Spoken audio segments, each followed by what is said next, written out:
Now we are going to talk about Indian political institutions.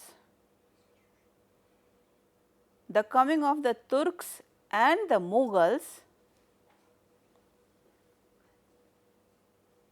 brought in new ideas of sovereignty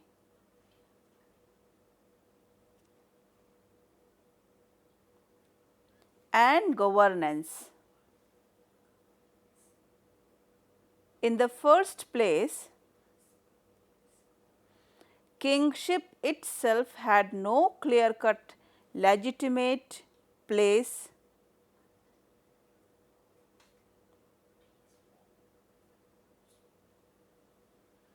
in the Islamic conception of polity,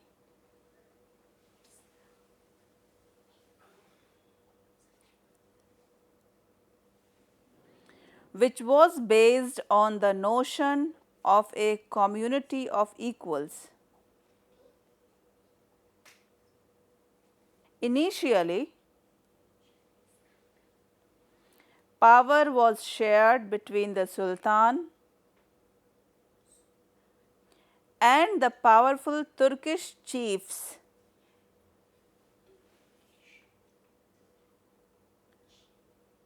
or nobles. But the reign of Balban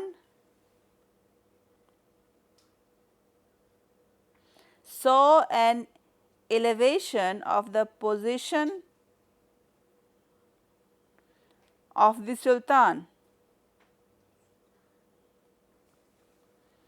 So much so that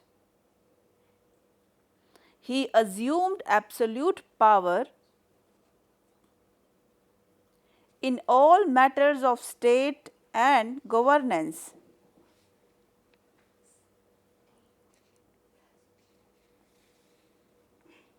The power of the Turkish nobility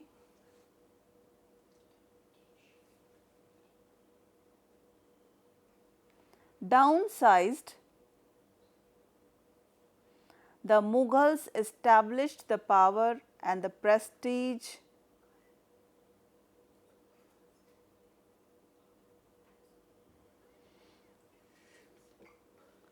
the Mughals established the power and prestige of the king at an unprecedented level.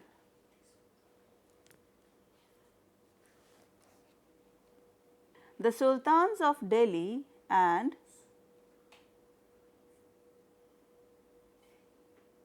the Mughal emperors made some innovations in the administrative system. The Mughal emperor came to be regarded as the emperor of India.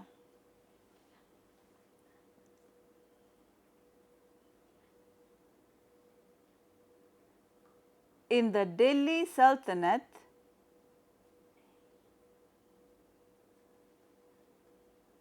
military commanders were assigned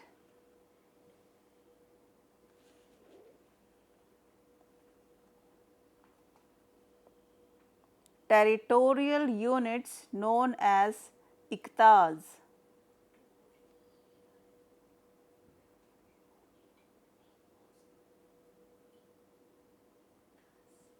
These territories were transferable. The assignees of these Iqtas were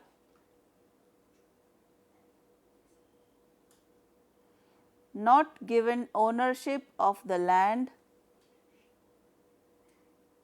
but only control over the revenue collected from them.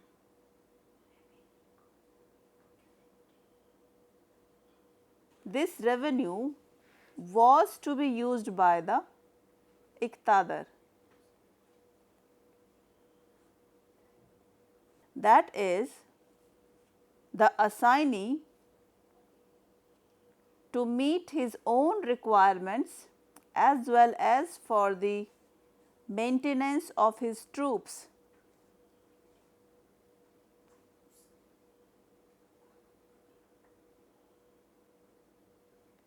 He would then be expected to provide military support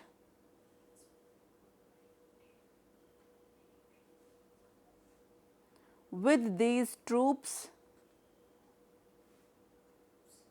whenever called upon by the emperors to do so. However, the pre-existing structure of control over land and the hierarchy of the landed system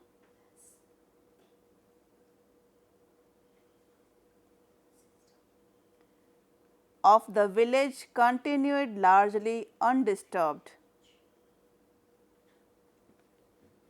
The Mughal system was more penetrative with control over the revenue and landed network going much deeper right to the village level. The Mughals appointed Mansabdars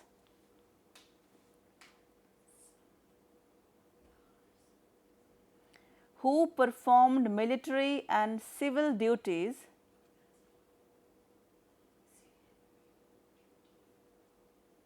the Mansabs were actually ranks of position which was fixed according to the position of the officers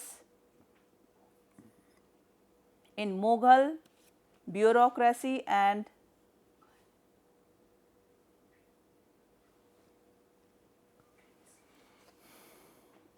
the military contingents under their command. These Mansabdars were mostly paid through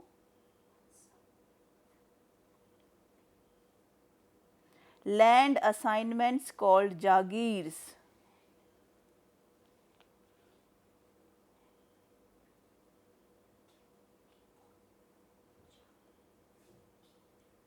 Which were frequently transferable. These were similar to iktas with the difference that while iktas combined administrative charge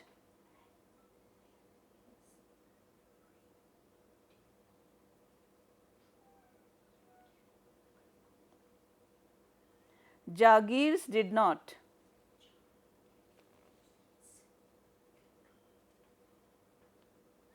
The Mughal system was crucially dependent on the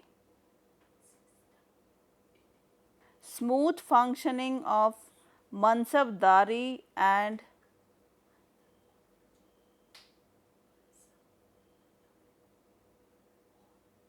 Jagirdari systems.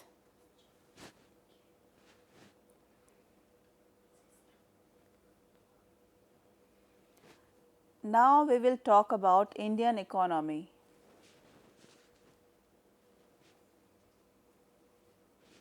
The Delhi Sultanate as well as the Mughal Empire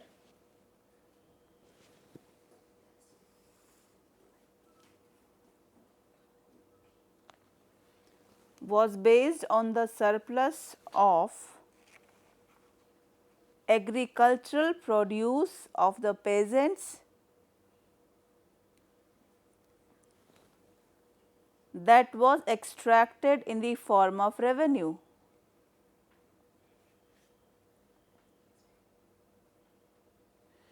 In the Mughal Empire,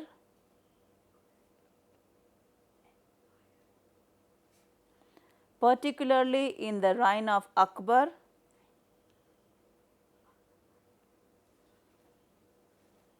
Far-reaching changes were made in the system of revenue collection. Land was measured and land revenue was fixed according to the exact area of land.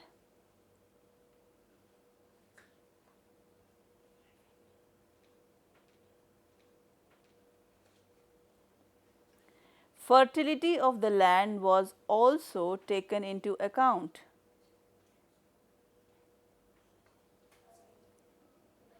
The cash value of the state's share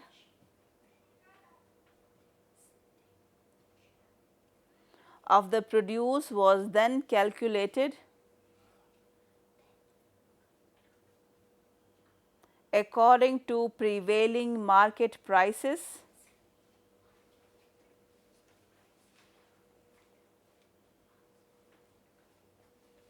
and the revenue was fixed in cash terms accordingly. The state encouraged payment of revenue in cash.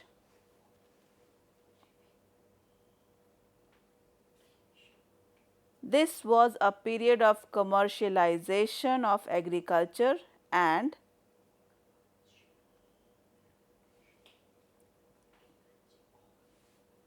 the state encouraged cash crop production.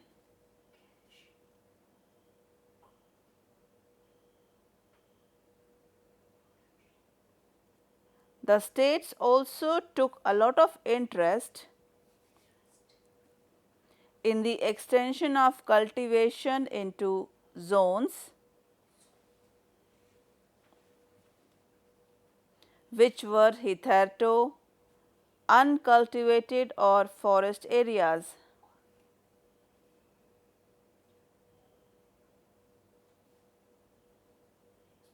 It gave various incentives to pioneer agriculturists. The state also advanced to peasants loan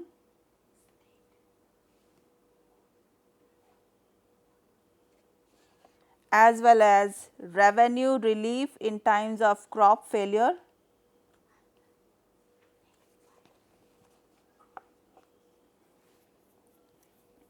Trade and commerce, which had declined greatly,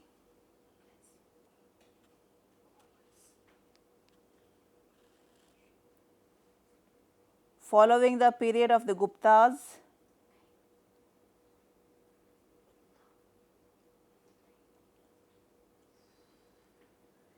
saw a revival during this time. Urban centers flourished after a considerable period of decline.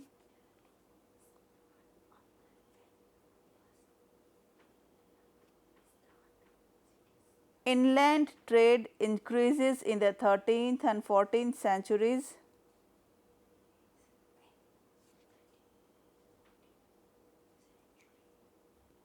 As a result of this new urbanization, a vast network of road connecting these urban centers came up, which also facilitated trade. Cities like Delhi, Agra, Lahore, Multan, Dhaka, Ahmedabad, Surat and Bombay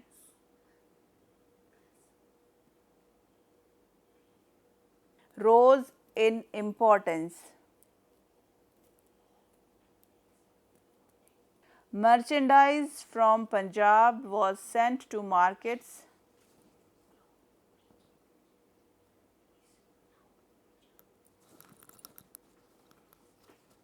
in West and Central Asia. Political stability and relative peace established by the Mughals made it possible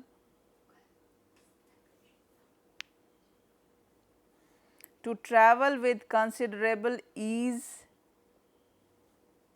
among the cities of the empire.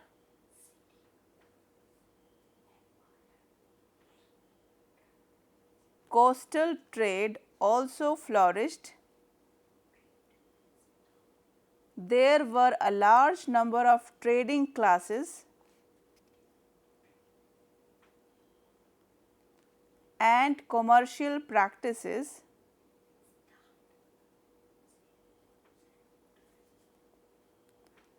were of high standard and integrity.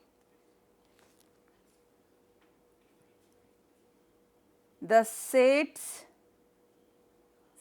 Bohras, and Modis were engaged in long distance trade, while Byoparis and Baniks dealt in local and retail trade.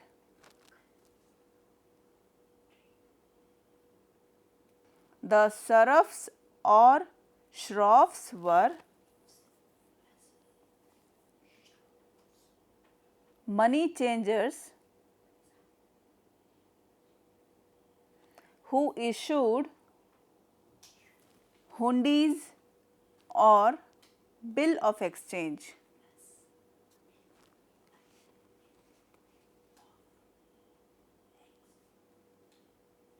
The hundi was a letter of credit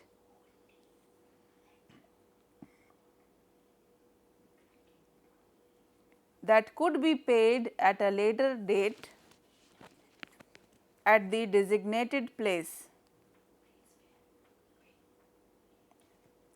This facilitated the movement of goods from one part of the country to another,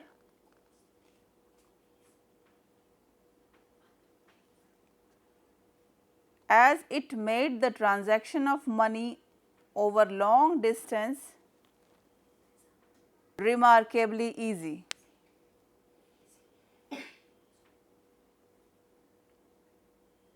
Now we will talk about Indian cultural and religious life.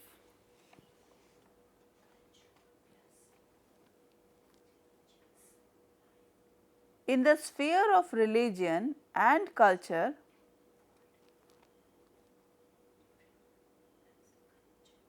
the medieval period witnessed a great synthesis of traditions.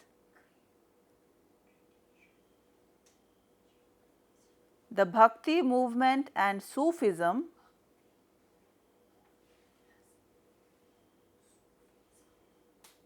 in the religious sphere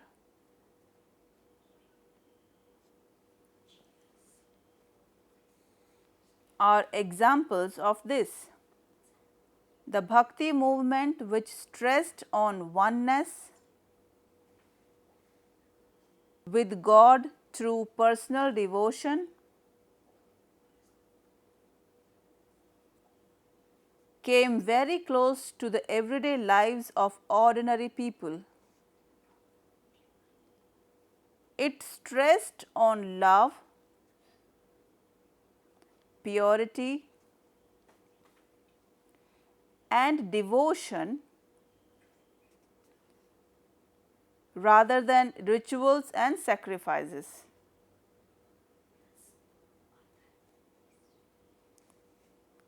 It questioned the caste system and the authority of Brahmins.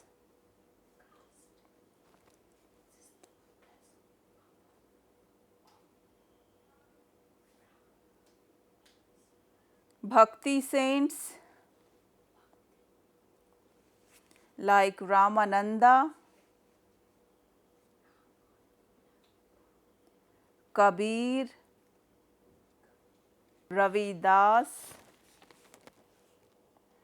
Mirabai, Guru Nanak, Tukaram and Chaitanya Mahaprabhu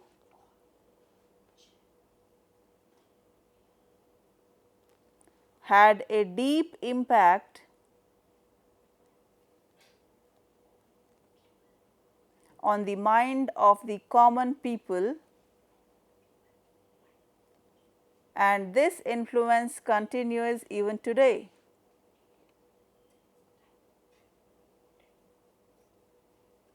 In fact, some of these saints developed large following.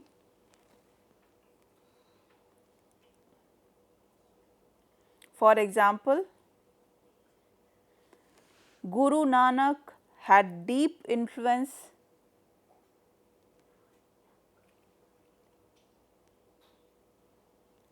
over the people of Punjab. His large following led him to found a new religion called Sikhism, whose followers are called Sikhs.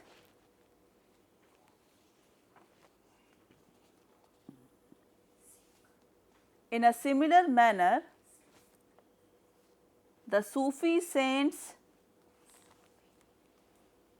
also stressed on devotion and love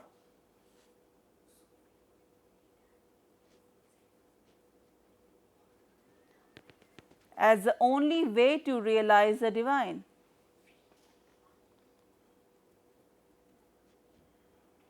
They preached tolerance and compassion. They lived lives of austerity and shared the sorrows and anxieties of the common masses. As a result, their influence over the masses, both Hindus and Muslims, was very strong. There was also a lot of interaction between the Sufi and Bhakti saints,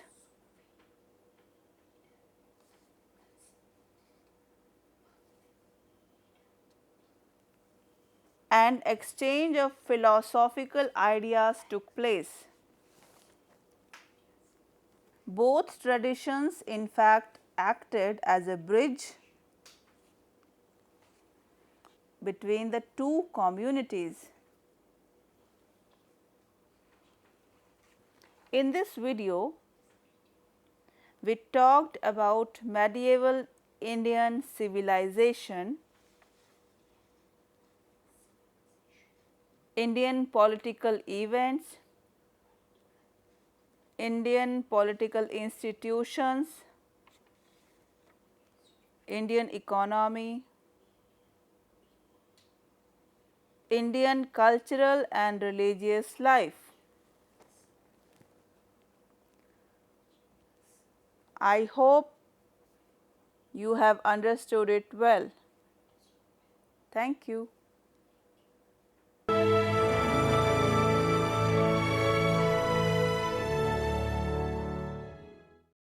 Hindustan के हर कोने में नौजवानों के पास प्रतिभा है, उन्हें अवसर चाहिए। NIOS देता रहा है युवाओं को अवसर आगे बढ़ने का। NIOS से पढ़ने वाले इन युवाओं ने किया है संस्थान को गौरवान्वित। दिव्यांगों ने बन के दिखाया है सबल और आत्मनिर्भर। NIOS के साथ आप भी जुड़िए NIOS के संग।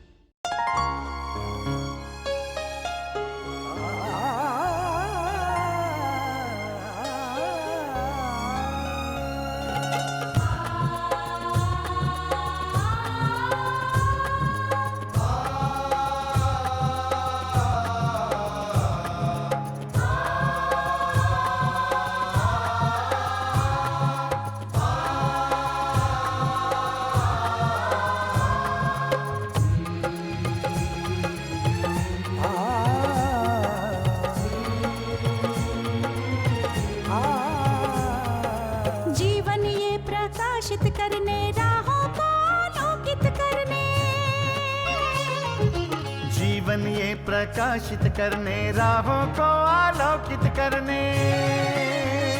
हम अपना दीपक स्वयं बने, हम अपना रास्ता स्वयं चुने। हम अपना दीपक स्वयं बने, हम अपना रास्ता स्वयं चुने। जीवन ये प्रकाशित करने, राहों को आलोकित करने।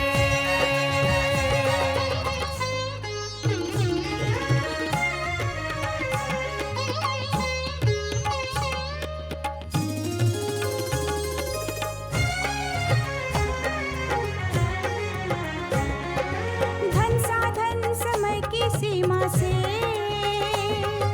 विद्यालय जो मुक्त हो, धन साधन समय की सीमा से विद्यालय जो मुक्त हो। कभी पढ़े हम कहीं पढ़े, वे विषय की लोच से युक्त हो। कभी पढ़े हम कहीं पढ़े, वे विषय की लोच से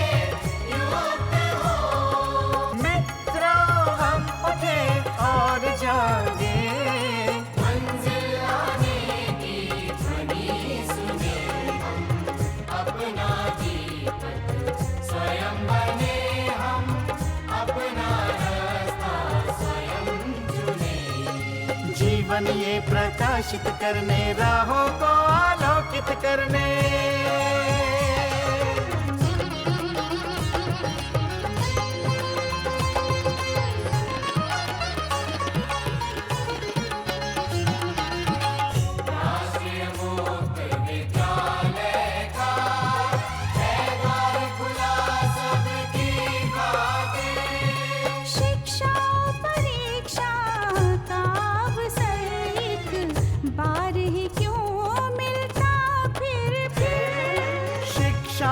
परीक्षा का अवसर एक बार ही क्यों मिलता फिर दुनिया में इसके केंद्र बात।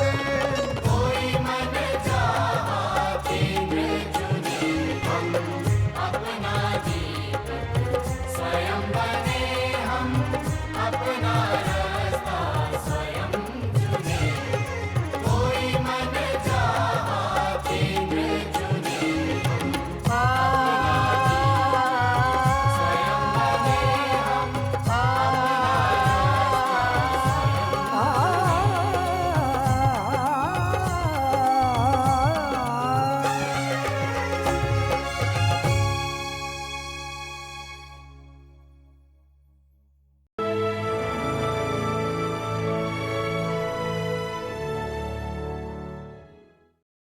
हिंदुस्तान के हर कोने में नौजवानों के पास प्रतिभा है, उन्हें अवसर चाहिए। NIOS देता रहा है युवाओं को अवसर आगे बढ़ने का। NIOS से पढ़ने वाले इन युवाओं ने किया है संस्थान को गौरवान्वित। दिव्यांगों ने बन के दिखाया है सबल और आत्मनिर्भर। NIOS के साथ आप भी जुड़िए NIOS के संग।